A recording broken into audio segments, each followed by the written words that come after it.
चलिए आई हम गायक ऋषिकांत तिवारी आप लोग के बीच में एगो भोजपुरी विरह गीत लेके आई बनी के एगो औरत के नया नया गावना भइल बा। ओकर बलमुआ ठीक गावना के 3 दिन बाद चल जाता रे बाहर। फोन पे अपना बलमुआ के समझावत दिया का कहतिया कैसे कहतिया कैसे कैसे ब्यास दुपट्टी तनी बढ़ के आवा बढ़ के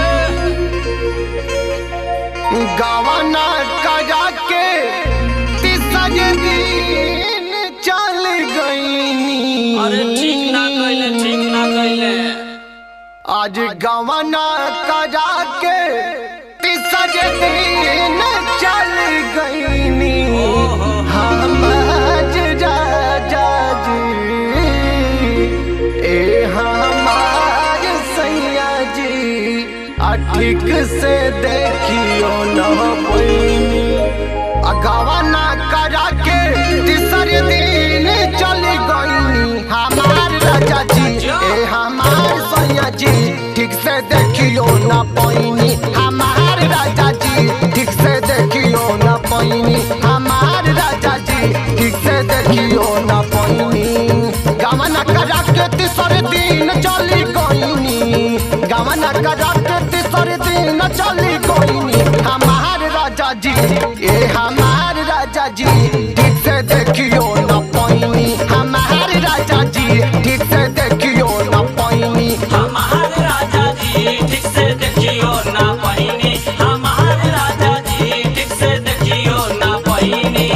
विजय से इलू इलू कोना नाचा बानी बाड़ो बेदर्दी ना बुझेला परेशानी। विजय से इलू इलू कोना नाचा बानी बाड़ो बेदर्दी ना बुझेला परेशानी। मन कोना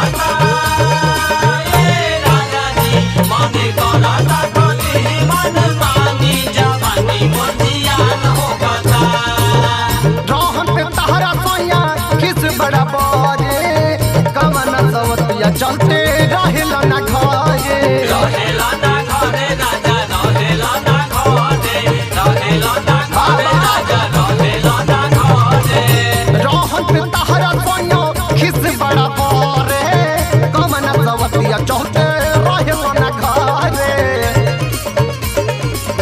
से जिया साथे साथे दिन ना बितोइनी।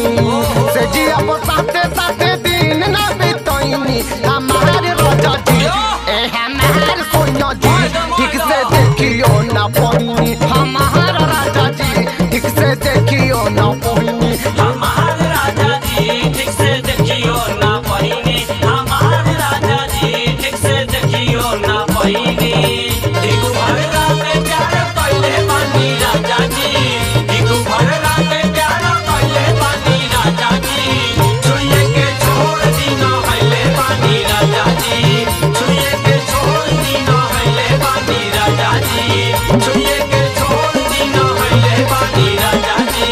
छुए के छोड़ दीना हले बानी राजा जी। डर लगे संगे कुछ दिन रह सम्राट हो।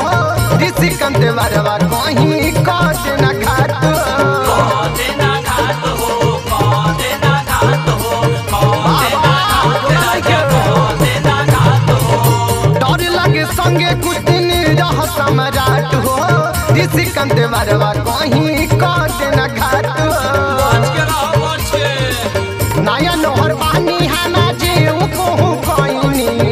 नया नोहर पानी हमार जीव को कईनी। हमार राजा जी ए हमार सोनिया जी ठीक से देखियो ना पैनी। हमार राजा जी ठीक से देखियो ना पैनी। हमार